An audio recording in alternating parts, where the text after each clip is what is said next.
Rossiyadan O'zbekistonga tezkor pul o'tkazmalari yanada oson.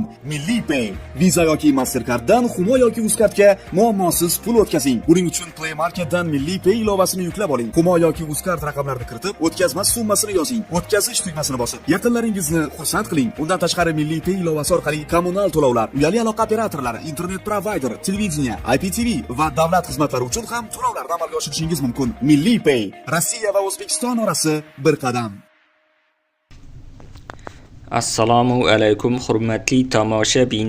Kunlik valyutalar kurslari haqidagi ma'lumotlarni bir kun oldindan berib bora oladigan kanalimizga xush kelibsiz. Kanalda yangi bo'lsangiz obuna bo'lishni va bir dona like tugmachasini bosib qo'yishni unutmang. O'zbekiston Respublikasi Markaziy banki xorijiy valyutalarning o'zbek so'miga nisbatan 11-mart kuni amalda bo'ladigan qiymatini e'lon qildi. Unga ko'ra 1 AQSh dollari 12.940 so'm 11 tiyin bo'lib 21 so'm 75 tiyinga qimmatladi.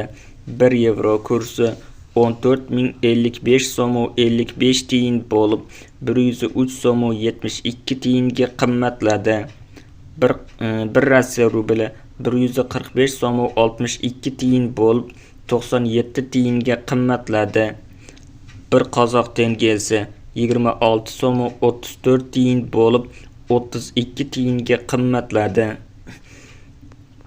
Bundan avval dollar kursi bir kunlik pastlashdan so'ng yana ko'tarilib 12.918 so'm 36 tiyin bo'lgandi.